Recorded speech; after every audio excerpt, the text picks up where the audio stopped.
আসসালামু আলাইকুম প্রিয় শিক্ষার্থীরা, আশা করি তোমরা ভালো আছো আর আমি আল্লাহর রহমতে অনেক ভালো আছি। তো আজকেও কিন্তু আমি তোমাদের জৈব রসায়নের জন্য, অর্থাৎ তোমরা যারা ক্লাস 9-10-এ পড়ছো এই মুহূর্তে, তোমাদের কেমিস্ট্রির যে একাদশ অধ্যায়টি রয়েছে খনিজ সম্পদ জীবাশ্ম, এখানকার আমি আমার তৃতীয় লেকচারটা দিচ্ছি। যারা এখন আমার প্রথম এবং দ্বিতীয় ক্লাসটি দেখোনি, বেসিক যে ক্লাসগুলো, তোমরা কিন্তু সেগুলো দেখে আসতে পারো। ওকে, চলো তাহলে আজকের ক্লাসটা শুরু করি।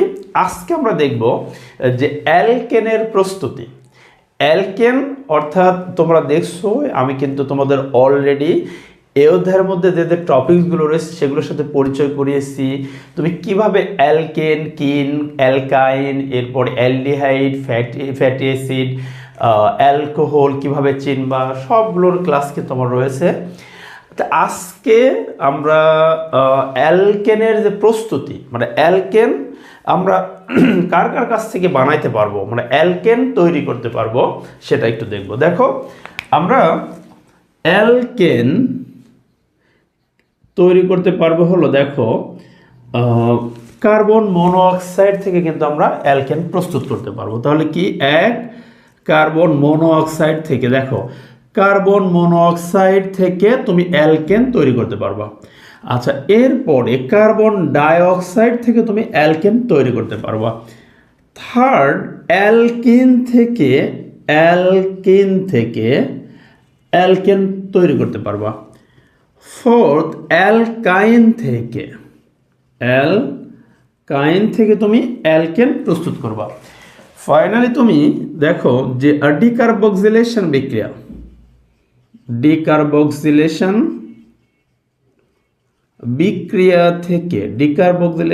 বিক্রিয়া থেকে তুমি অ্যালকেন প্রস্তুত করতে পারবা। তাহলে দেখো তো একটু, এই যে অ্যালকেনের প্রিপারেশন বা অ্যালকেন যে তুমি তৈরি করবা, তুমি কার্বন মনোঅক্সাইড থেকে অ্যালকেনকে প্রস্তুত করতে পারবা, এভাবে কার্বন ডাইঅক্সাইড, অ্যালকিন থেকে, অ্যালকাইন থেকে এবং ডিকার্বক্সিলেশন বিক্রিয়ার মাধ্যমে অ্যালকেনকে প্রস্তুত করা যাবে।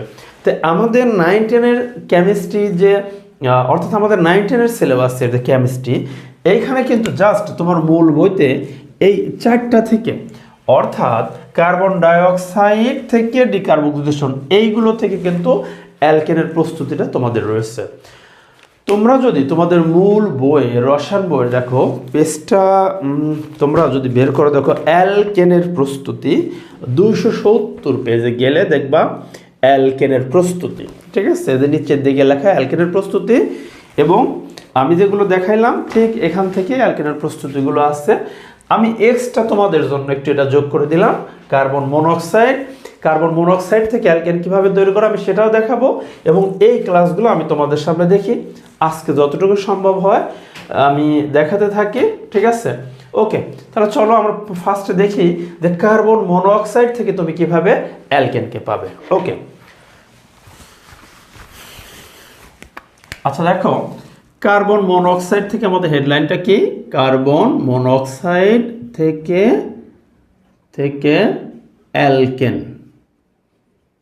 অ্যালকেন প্রস্তুতি।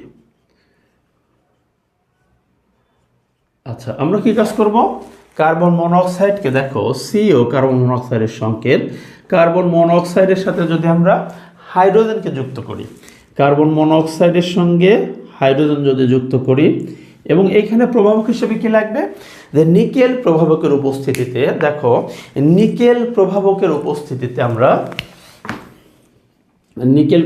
উপস্থিতিতে 250 ডিগ্রি সেলসিয়াস টেম্পারেচার যদি দেই, তাহলে কার্বন মনোঅক্সাইড কি হবে, দেখো কার্বন মনোঅক্সাইড থেকে তুমি কি পাবা, তুমি কিন্তু মিথেন পাবা। একটু মনে রাখবো, দেখো এইখানে বিক্রিয়কের মধ্যে কার্বন কয়টা আছে, এক কার্বন, ঠিক আছে। তাহলে তুমি যে উৎপাদটা পেতে যাচ্ছ, যেহেতু তুমি কি করতে যাচ্ছ, অ্যালকেন প্রস্তুতি এখানে, তাহলে আমরা কার্বন মনোঅক্সাইডকে যদি হাইড্রোজেনের সাথে যুক্ত করি নিকেল প্রভাবকের উপস্থিতিতে, এবং টেম্পারেচার হিসেবে 250 ডিগ্রি টেম্পারেচার যদি দেওয়া হয়, তাহলে এইখানে কিন্তু দেখব যে এক কার্বন, ঠিক বিক্রিয়ক যেমন এক কার্বন ছিল, এরকম এক কার্বন বিশিষ্ট একটা অ্যালকেন প্রস্তুত হবে। আচ্ছা, একটু বলো তো যে এক কার্বন বিশিষ্ট অ্যালকেনটার নাম কি? অ্যালকেনের প্রথম সদস্য, অর্থাৎ এক কার্বন বিশিষ্ট যে অ্যালকেন, সেটাকে কি বলা হয়? মিথেন।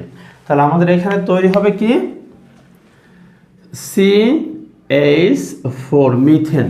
ঠিক আছে। আচ্ছা, এখন মিথেন তৈরি হবে, আর যেহেতু দেখো এখানে অক্সিজেন আছে এবং এই পাশে হাইড্রোজেন আছে, মিথেন যোগ পানি। ঠিক আছে, ওকে।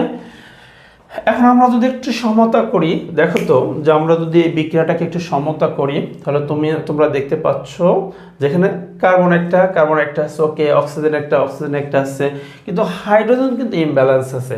দেখো বিক্রিয়কে হাইড্রোজেন আছে 2টা, আর এইখানে আছে 4 আর 2 6টা। তাহলে আমরা কি কাজ করব?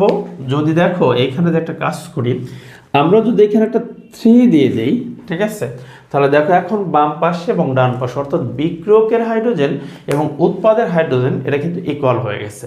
নট অনলি হাইড্রোজেন, তুমি দেখো কার্বন, অক্সিজেন, হাইড্রোজেন সবই কিন্তু এখন একটা ব্যালেন্সে আছে। ঠিক আছে, তাহলে আমরা দেখলাম যে কার্বন মনোঅক্সাইড থেকে আমরা কিভাবে মিথেন মানে অ্যালকেন পেতে পারি, অ্যালকেন। আচ্ছা, এখন তুমি এই বিক্রিয়াটা তাহলে বলবা কিভাবে, মানে তুমি লিখবা কিভাবে? এভাবে লিখবা, নিকেল প্রভাবকের উপস্থিতিতে 250 ডিগ্রি সেলসিয়াস তাপমাত্রায় কার্বন মনোঅক্সাইড হাইড্রোজেনের সাথে বিক্রিয়া করে মিথেন এবং পানি উৎপন্ন করে। উৎপন্ন মিথেন, এখানে উৎপন্ন মিথেন হলো একটি অ্যালকেন। ঠিক আছে, তাহলে এভাবে আমরা কার্বন মনোঅক্সাইড থেকে মিথেন মানে অ্যালকেন পেতে পারি। ওকে, খুব সহজ বিক্রিয়া, এভাবে লিখে দিলে কিন্তু তোমাকে সম্পূর্ণ মার্কস দেবে ইনশাল্লাহ। এবার দেখো আমরা সেম কার্বন ডাইঅক্সাইড থেকে আমরা এখন আবার অ্যালকেন প্রস্তুত করব। ওকে, তাহলে আমি এটা কেটে দিচ্ছি। এবার দেখো কার্বন মনোঅক্সাইডের পরিবর্তে CO2, আগে তো ছিল একটা অক্সিজেন মনোঅক্সাইড, আর এখন আমাদের হবে carbon dioxide CO2, carbon dioxide থেকে অ্যালকেন প্রস্তুতি। ঠিক আছে, কার্বন ডাইঅক্সাইড থেকে অ্যালকেন প্রস্তুতি। তাহলে এটা আমরা কিভাবে করতে পারি? যে আমরা কার্বন ডাইঅক্সাইড নিলাম, কার্বন ডাইঅক্সাইড প্লাস সেম দেখো আমরা হাইড্রোজেনের সাথে যদি বিক্রিয়া করিয়ে দেই এবং একই নিকেল প্রভাবকের উপস্থিতিতে 250 ডিগ্রি সেলসিয়াস তাপমাত্রায়, এখন কিন্তু কার্বন দেখো এক কার্বন বিশিষ্ট একটা যৌগ, তাহলে এখানে যে অ্যালকেনটা হবে সেটাও কিন্তু এক কার্বন বিশিষ্ট হবে। ঠিক আছে, এবং সেটা হবে কি? মিথেন। এক কার্বন বিশিষ্ট যেহেতু অ্যালকেন, মিথেন প্লাস H2O। এখন দেখো সেম আগের বিক্রিয়ার মতো জাস্ট একটু সমতাটা করে দেখো, এইখানে দেখো কার্বন একটা, এপাশে কার্বন একটা, অক্সিজেন 2টা, কিন্তু ওই পাশে অক্সিজেন একটা, তাহলে আমি এখানে 2 দিয়ে দিলাম, অক্সিজেন মিলে গেল। কিন্তু অক্সিজেন মিলাতে গিয়ে হাইড্রোজেন দেখো এখানে 2 দুগুণে 4টা হাইড্রোজেন, আর এখানে 4টা, 8টা হাইড্রোজেন। তাহলে আমি যদি এখানে 4 দিয়ে দেই তাহলে 8টা হাইড্রোজেন হয়ে গেল। তাহলে আমরা এভাবে কিন্তু কার্বন ডাইঅক্সাইড থেকে অ্যালকেন পেতে পারি। আমরা একটু বিক্রিয়াটাকে যদি পড়ি, দেখো কিভাবে লিখবো। নিকেল প্রভাবকের উপস্থিতিতে 250 ডিগ্রি সেলসিয়াস তাপমাত্রায় কার্বন ডাইঅক্সাইড হাইড্রোজেনের সাথে বিক্রিয়া করে মিথেন উৎপন্ন করে। উৎপন্ন মিথেন হলো একটি অ্যালকেন। ঠিক আছে, তাহলে আমরা কার্বন ডাইঅক্সাইড থেকে অ্যালকেনকে পেলাম। এবার আমরা তৃতীয় যে বিক্রিয়াটা ছিল কি ছিল? আমরা একটু দেখি, অ্যালকিন থেকে অ্যালকেন, এটা একটু দেখি, এটা কেটে দিচ্ছি। দেখো অ্যালকিন থেকে, তাহলে আমাদের, তোমরা এটা আরো বেশি মনোযোগ দিবো, আমি একেবারে ভেঙে ভেঙে দেখাবো। অ্যালকিন থেকে অ্যালকেন। ঠিক আছে, আচ্ছা দেখো একটা অ্যালকিন আমরা নেব। আমরা তো এখন অ্যালকিনকে চিনি, কারণ আমার বেসিক যে 2টা ক্লাস হয়েছে সেখানে কিন্তু অ্যালকিনকে তোমরা অবশ্যই চিনবা। অ্যালকিন মানে কার্বন কার্বন দ্বিবন্ধন থাকে, ন্যূনতম একটা দ্বিবন্ধন আছে, এটা হলো অ্যালকিন। যেমন দেখো আমরা একটা অ্যালকিন, যেমন অ্যালকিনের সদস্যগুলোর কথা যদি বলি, যে অ্যালকিনের সদস্যগুলোর মধ্যে রয়েছে ইথিন, প্রোপিন, এরপরে বিউটিন, পেন্টিন, হেক্সিন, হেপটিন, অকটিন, ননিন, ডেকিন। ঠিক আছে, এগুলো হলো অ্যালকিনের মেম্বার। তো এখন আমরা এরকম একটা অ্যালকিনের সদস্য, ধরো ফার্স্ট যে সদস্যটা ইথিনটাকে আমরা নিচ্ছি। ঠিক আছে, তাহলে আমরা ইথিন নিচ্ছি। দেখো আমি তোমাদেরকে গাঠনিক সংকেত দিয়ে প্রথমে দেখাই, তারপরে তোমার বইয়ের সাথে তুমি বিক্রিয়াটা মিলাবা। ঠিক আছে, কিন্তু আমি তোমাকে একেবারে ভেঙে ভেঙে বোঝানোর চেষ্টা করব। দেখো আমরা অ্যালকিন হিসাবে নিচ্ছি ইথিন। তাহলে ইথিন কি carbon carbon double bond ethene. তাহলে দেখো এই কার্বন ওই কার্বনকে দুইটা হাত দ্বারা ধরছে, তাহলে কার্বনের হাত ফাঁকা কয়টা আছে? দুইটা। তাহলে হাত ফাঁকা যতগুলো হাইড্রোজেন বসে ততগুলো। তাহলে আমি এইখানে একটা হাইড্রোজেন বসিয়ে দিলাম, এইখানে একটা হাইড্রোজেন বসিয়ে দিলাম, এইখানে একটা হাইড্রোজেন, এইখানে একটা হাইড্রোজেন। তাহলে এটা কি তৈরি হলো? ইথিন।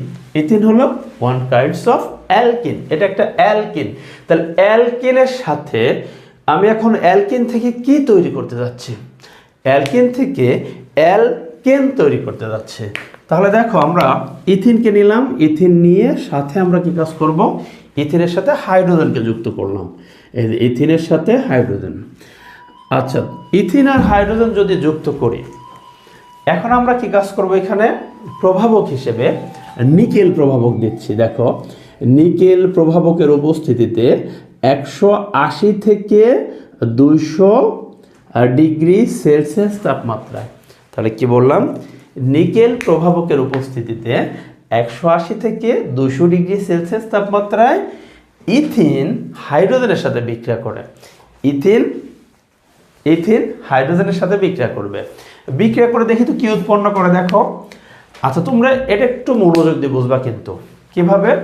এই হাইড্রোজেন গিয়ে এই যে দ্বিবন্ধনটা আছে, এই দ্বিবন্ধনের উপরে আঘাত করবে। কেমন একটু আমি তোমাকে বোঝা দিই। আচ্ছা, এই কার্বন কার্বন দ্বিবন্ধন, আচ্ছা তোমরা কি জানো যে সমযোজী বন্ধন দুই প্রকার? সমযোজী বন্ধন দুই প্রকার, একটাকে বলে সিগমা বন্ধন আর আরেকটাকে বলে পাই বন্ধন। তাহলে আবারও বলি একটু, সমযোজী বন্ধন দুই প্রকার, একটা হলো সিগমা এবং অন্যটা হলো পাই বন্ধন। তো তোমরা জানো যে এই সিগমা বন্ধন এবং পাই বন্ধনের মধ্যে সিগমা বন্ধনটা শক্তিশালী বন্ধন এবং পাই বন্ধনটা হলো খুবই দুর্বল বন্ধন। তাহলে এই হাইড্রোজেন গিয়ে যখন এই কার্বন আর কার্বনের বন্ডের মধ্যে আঘাত করবে, তাহলে তোমরা বলো তো ভেঙে যাবে কোনটা? অবশ্যই পাই বন্ধনটা ভেঙে যাবে। এখন তোমাকে আমি আরেকটি স্পেশালি বোঝাচ্ছি। ধরো তুমি যদি তোমার বন্ধুর সাথে এরকম দুই হাত দিয়ে অপর বন্ধুর হাত ধরে থাকো, তুমি তোমার বন্ধুর সাথে কি করছো? ওর দুই হাত এবং তোমার দুই হাত, দুজন হাত ধরে আসো। তোমার এই হাতের উপরে যদি সাপোজ কেউ আঘাত করে, তাহলে কি যে আঘাত করলে তুমি ধরো যে হাতটা একটু দুর্বলভাবে ধরে আসো ওটা ধরো ছেড়ে দিলা। আচ্ছা, তুমি যদি এখন এই যে তোমার বন্ধুর সাথে দুই হাত ধরে আসছো, আচ্ছা এর মধ্যে যদি তুমি একটা হাত ছেড়ে দাও, ধরো তুমি একটা হাত ছেড়ে দিছো, আচ্ছা তুমি এক হাত ছেড়ে দিলে, তোমার বন্ধু তো এক হাত ছেড়ে দিল, তাহলে একটা হাত ছেড়ে দিলে কিন্তু তোমাদের দুইজনেরই কি হবে? যে বন্ডটা ছিল দুই হাত ধরে আসো, তুমি ধর এক হাত ছেড়ে দিলা, তাহলে তোমার একটা হাত মুক্ত হইলো, তোমার বন্ধুর একটা হাত মুক্ত হইলো। ঠিক আছে? আচ্ছা, বিষয়টা কি বুঝছো? হাত যে ধরে আসছো, এখন তুমি মনে করো তোমার বাম হাতটা ছেড়ে দিলা বন্ধুর কাছ থেকে, তাহলে এতে কি হলো? তোমার বাম হাতটা ফ্রি হয়ে গেল, তোমার বন্ধুর ওই হাতটা ফ্রি হয়ে গেল, তাহলে দুইটা হাত কিন্তু ফ্রি হচ্ছে। তাহলে এই কার্বনকে দেখো যেভাবে ধরে আসছে, এর মধ্যে একটা ছিল সিগমা বন্ধন আর আরেকটা ছিল পাই বন্ধন। তা সিগমা বন্ধন যেহেতু শক্তিশালী, তাহলে সিগমা বন্ধনটা থাকবে, আর পাই বন্ধনটা যেহেতু দুর্বল, সুতরাং পাই বন্ধনটা ভেঙে যাবে। তাহলে হাইড্রোজেন যখন এই দ্বিবন্ধনের উপরে আঘাত করবে, তখন পাই বন্ধনটা ভেঙে যাবে, ভেঙে গিয়ে বন্ধন হয়ে যাবে একটা, অর্থাৎ এই কার্বনের সাথে কার্বনের সিঙ্গেল বন্ড তৈরি হবে, শুধু সিগমা বন্ধনটা থাকবে। আচ্ছা, আর এতে কি হবে? কার্বনের একটা হাত ফ্রি হয়ে গেল, যেহেতু এক হাত এখন আছে আর একটা হাত ছেড়ে দেওয়ায় এই কার্বনের জন্য একটা হাত ফ্রি, ওই কার্বনের জন্য একটা হাত ফ্রি হয়ে গেল। তাহলে দেখো তো, আগের থেকে এইখানে এই হাতে হাইড্রোজেন ছিল, এইখানে হাইড্রোজেন, এইখানে হাইড্রোজেন, এইখানে হাইড্রোজেন, আর নতুন যে এখন হাতটা ছেড়ে দেওয়ার ফলে যে হাতটা ফ্রি হলো, ধরো সেটা সেই ফ্রি হাত, আর এই পাশে এই কার্বনের সেই ফ্রি হাত। এখন দেখো এই ফ্রি হাতে একটা হাইড্রোজেন, মনে করো এই হাইড্রোজেন এখানে বসে পড়বে, আর এই হাইড্রোজেন ওর ওই হাতে বসে পড়বে। ঠিক আছে? এই যে দেখো দুইটা হাইড্রোজেন দুই জায়গায় বসে পড়ছে। এখন এই বিক্রিয়াটাকে যদি আমরা একটু দেখো তোমাদের বইয়ের মতো করে, আমি তো গাঠনিক স্ট্রাকচারে দেখাইছি, তোমাদের বইয়ের মতো করে মিলাই দিয়ে দেখো, এই কার্বনের সাথে হাইড্রোজেন কয়টা? দুইটা, তাহলে CH2 ডাবল বন্ড CH2 যোগ হাইড্রোজেন H2, আর এইখানে প্রভাবক হিসেবে আছে নিকেল, টেম্পারেচার আছে 180 থেকে 200 ডিগ্রি সেলসিয়াস। আর এই পাশে দেখো এক কার্বনের সাথে 3টা হাইড্রোজেন CH3, এরপরে সিঙ্গেল বন্ড CH3।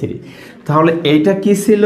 এইটা ছিল ইথিন, আর তৈরি হলো কি ইথেন।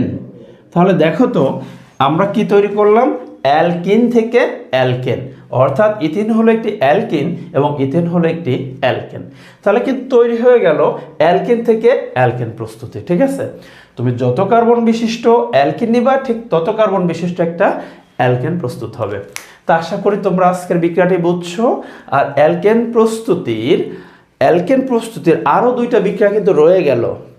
আমি ঠিক বাকি 2টা বিক্রিয়া নিয়ে ইনশাল্লাহ আবার আসছি। তোমাদের শুভকামনায়। আল্লাহ হাফেজ। আসসালামু আলাইকুম ওয়া রাহমাতুল্লাহ।